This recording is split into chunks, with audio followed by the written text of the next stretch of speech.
first greeting in the year of our Lord 2021. I suppose just about every one of us has received the same message in our Christmas mail, hoping that the virus will soon be eradicated, hope we'll be able to meet again as usual before too long. I have received such messages, and I've sent them myself as well. And why not? A perfectly natural thing to do, I agree. The thought then occurred to me was about how we are to live until the vaccines have done their work and the virus is at last beating a retreat. What can I do about it now, today? The challenge is really the same as it always is, virus or no virus. How can life be lived to the full, no matter what the outward circumstances of life are? We have our Lord's own teaching on this. Do not worry about tomorrow. Each day has enough trouble for its own. Well, of course, what we do is we fill our lives, and I'm speaking very personally here, we fill our lives with busyness. We are in touch through radio, television, and social media with events, most often sad ones, tragic ones, from every corner of the globe. We live in a 24-hour world with news bulletins on the hour and the half hour. We can have alerts sent to our devices at any time of the day or night. It's not surprising, my dear friends, to know that in the Western world, we spend an average now of 1 hour less asleep than we did 70 years ago. 1 hour less. This has consequences. So we really need to try and slow down and to seek to live in the present moment, to remind ourselves that God reveals his name as Yahweh, which can be translated as I am the one who is, the eternally present one, the God of now. So that's why it's vital to stop and to be still. Switch off all devices and seek God's presence. I'm often reminded of these wonderful words from the Easter Vigil as we sign the great Paschal candle. Jesus Christ, the same yesterday, today, as tomorrow. All time belongs to him. All times and seasons obey his laws.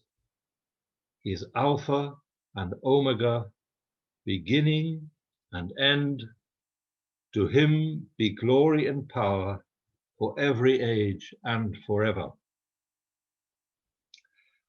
Stirring and wonderful words. In a slightly less exalted way, I often think this way about life. I think of a great wine cellar, stacked to the ceiling with bottles of all kinds. Each one is unique, and each one has its own day and date, the produce of a single day, not the same as any before or after, unique and unrepeatable, each one with its own flavor and savor. Dear friends, enjoy the wine of this one unique day and leave the others to the Lord of the harvest. A very happy new year to you all. See you soon, I hope.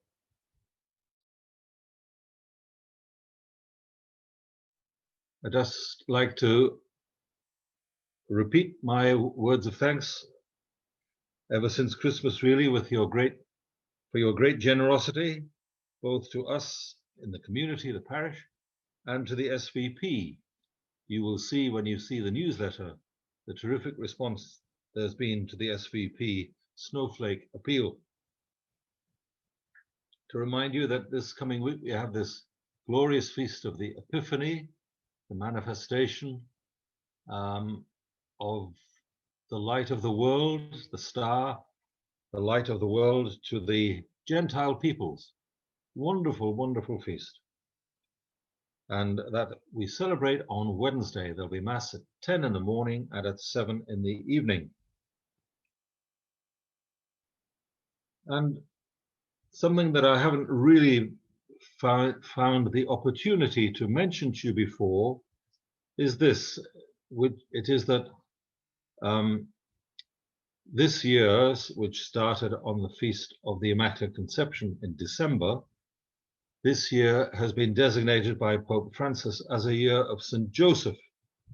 It marks the 150th anniversary of the proclamation of St. Joseph as patron of the Universal Church. That took place in 1870. And in a new apostolic letter called With a Father's Heart, Pope Francis describes St. Joseph as a beloved father, a tender and loving father, an obedient father, an accepting father, a father who is creatively courageous, a working father, a father in the shadows.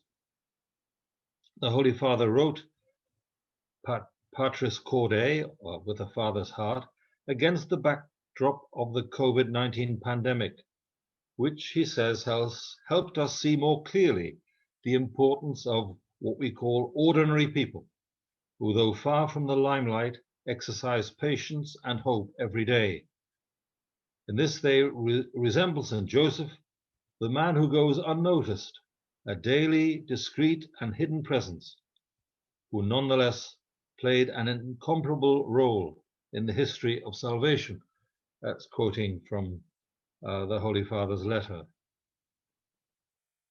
So I encourage you to reflect on the role of St. Joseph.